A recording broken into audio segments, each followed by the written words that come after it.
Okay, so this is our first video in the global tapestry. And in this video, we're going to focus on something called context and answer the question, what was the context for the global tapestry, which begins in 1200 and ends in 1450. Now, before you watch this video, make sure that you have read the argument from the historian about the global tapestry. This will help you understand it, but will not give you the whole information that you need to know. So please make sure if you haven't read this, pull that back out, read it, and do this activity. Square the thesis, identify the claims, and identify the evidence. Okay, for those of you that have done this assignment, let's talk about what we're doing in this video. Overall, by the time you're done with this video, you need to be able to answer the question, what was the context for the global tapestry? Inside of that, the very first thing we need to do is we need to define what we mean by context. Then we need to define, well, exactly what was this global tapestry? Then we need to describe what's going on from 1200 to 1450.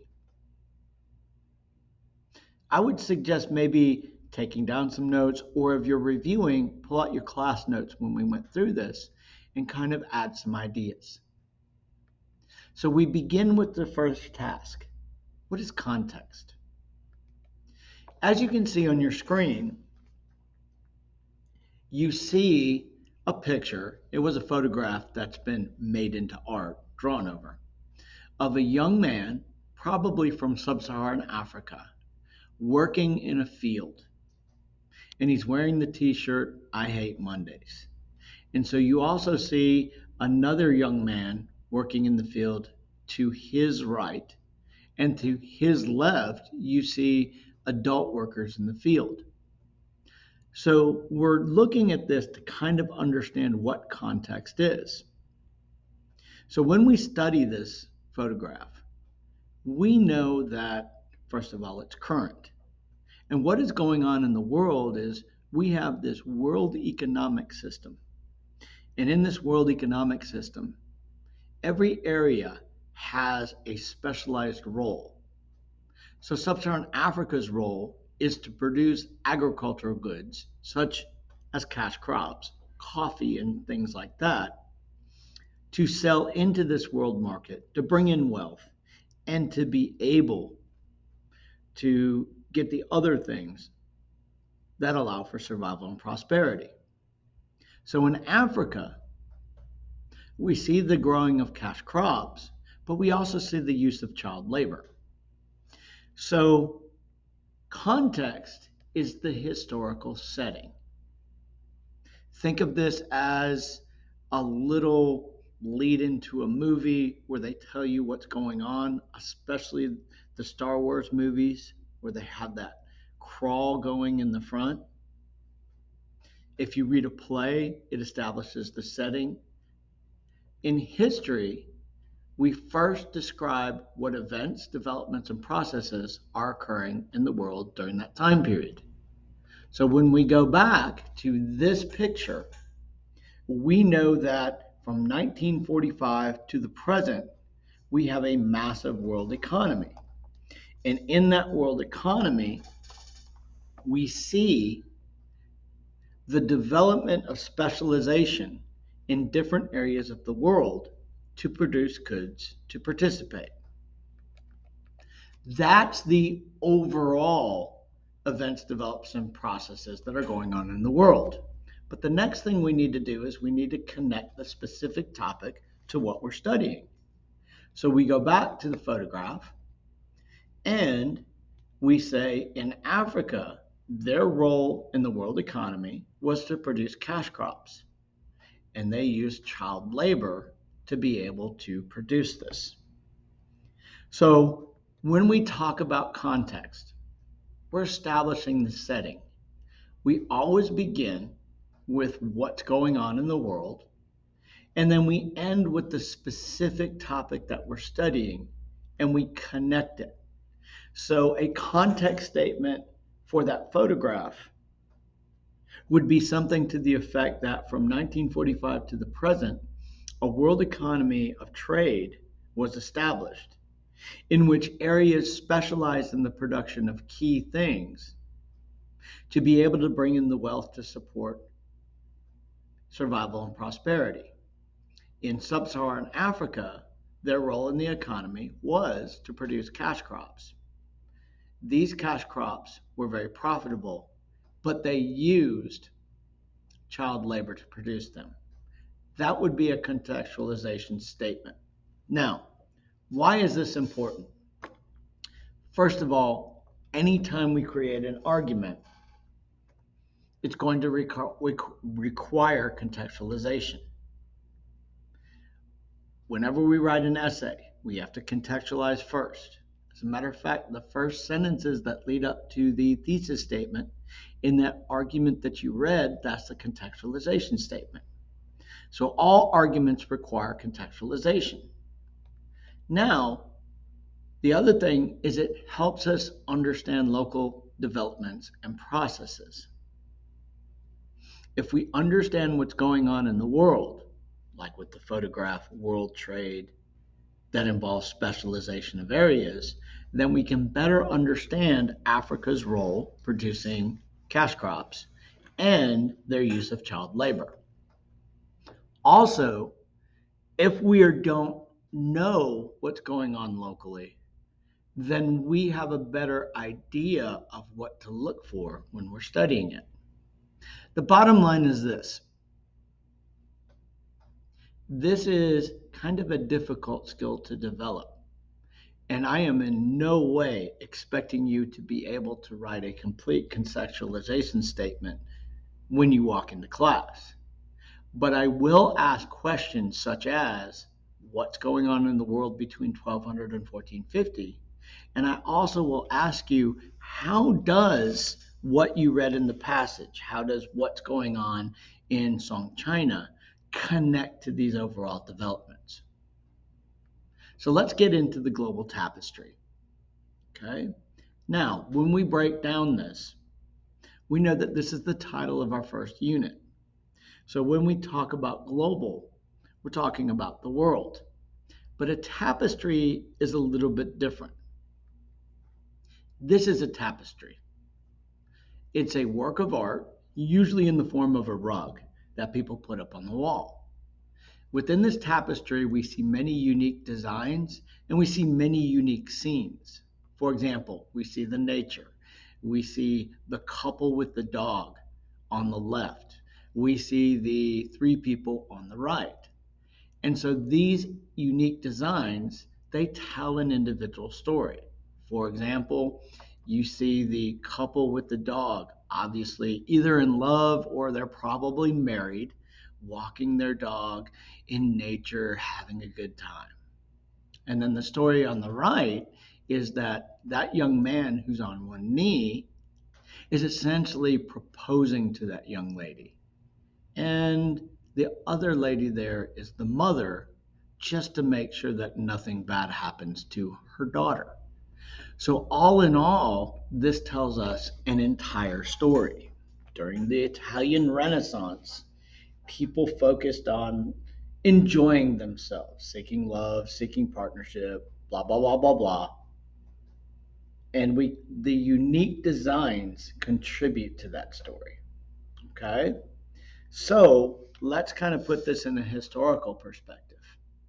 This is the tapestry that we're studying during 1200 to 1450. This is our focus in this first unit. And when we travel through the tapestry, we're going to visit East Asia, we're going to visit Dar es Salaam, South and Southeast Asia, Sub-Saharan Africa, made up of the Sahel states and the Swahili states, the Aztecs, the Incas, and finally we're going to end our journey in Western Europe. So together, all of these things are essentially going to be contributing to the story of the processes and the developments of the world between 1200 and 1450. So, inside of this unit, what we're focusing on is the political piece. So, what happens is, and this is your context, before 1200, we had many, many, many classical empires. But unfortunately, due to their inability to protect and provide for their populations, they collapsed. So, in their place, developed brand new empires and brand new trading states. So, that's our context.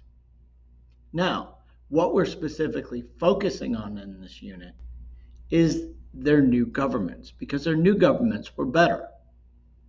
These governments of the states and the empires created governments that were fairly centralized. And they achieved this centralization by developing new things to, first of all, unify their population better, to rule their population more effectively, and to better provide for their survival and prosperity. So, this is our claim for the entire unit. So, now we're going to move on a little bit and understand what's going on during the global tapestry. When we look at our focus of our study, we need to understand how the political systems of all those areas we're going to visit unified, ruled, and provided for their population. This is important because they created much more centralized governments and were more successful providing for survival and prosperity. Well, that is until the Black Death. So when we focused on unity, what we're trying to do is we're trying to bring the population together. And the thing that brings the population together is agreement on common ideas. So when these states sought to unify, they sought to create a common culture that was based on religion. What we mean by that is every state chose a state religion because the religions unify people by establishing common ideas of behavior, of right and wrong, that are going to cross over that diversity. So, for example, you've already read about Song China, and we know that the Song Chinese had a problem of disunity because religious ideas. So, what they did is they made a synced religion. So, the common culture based on religion is going to bring people together because it provides for common ideas. Then we have the actual nuts and bolts of government, the rule. And this is an area where we're not going to dive very deep because we don't want to get into the actual, nuts and bolts working of the government. We want to focus on two things: how the government was legitimized and how they used a bureaucracy. So first off, when we talk about legitimizing the government, what we're literally doing is we're providing a reason or a right to the government to rule, meaning that legitimacy is the government's right to rule. Think about all the people that quote unquote rule your life. Why do they rule it? Well, your parents, they're the ones that raise you and provide for you. The government is one that protects and provides survival and prosperity. You get the point, right? So every one of these states and empires is going to have something, a reason, that gives the government the right to rule. And most of the time, if not all of the time during the global tapestry, it's always going to be something associated with religion. Now, the leader needs help. And so he, and it's normally a he, there was some women leader during this time period, is going to create a bureaucracy. What a bureaucracy is simply a highly educated class of people who do the day-to-day operations of the government. So these people were well trained, highly educated, And essentially, they enforced the laws. They made the laws. They collected taxes. They made sure that the people were keeping the common ideas of right and wrong that the religion essentially established. So a bureaucracy is very important, and every state is going to have them during the global tapestry. Finally, we move to providing, and this is providing for survival and prosperity. And when you approach providing, you need to think about how people survived, and that would be the food, agriculture, and how people prospered, and that would involve trade. Let me explain. All states during this time period were adopting a market economy. And what a market economy is, it's an economy in which people produce things to sell, not for survival. So farmers, they're producing food to be able to sell it. Artisans are making stuff to be able to sell them, so forth and so on. So all of these states were moving to a market economy. So a government's job was to provide the things that they needed for the market economy to survive. Most importantly, money and laws and stability to make sure that trade was fair. This always begins in agriculture, and all of these states first have to focus on agricultural production. Because if you don't feed your population, they're not going to be very loyal to you. So they're going to come up with certain innovations and technology that are going to allow for the better production of food to feed their population. Well, what happens is there's so much food that not everybody needs to farm. So this is where specialization comes in. And it's essentially doing something that you're good at. Think of it as a job. So you still have farmers in these early states and empires, but you have artisans, people who make stuff, and merchants, people who trade stuff. And this specialization participates in this market economy by providing a good or providing a service in order to make wealth, to be able to buy the food and the things that promote survival and prosperity. The last thing is these governments are going to do things to promote trade. They're going to make things called luxury goods that are going to be traded over long distances. So governments during the tapestry age, they focus on ruling, unifying, and providing. So this is the end. So let's kind of summarize what we've just been through. Our question, what was the context for the global tapestry? Well, context is the historical setting that first describes what's going on across the world and then focuses on what's going on locally, providing a connection between the two. So the global tapestry was a time period between 1200 and 1450 in which the classical empires collapsed and were replaced by new states and empires that developed new political systems that were centralized. So when we describe what's going on, these new governments that they're making and providing for greater centralization have new ways to unify, rule, and provide for their population.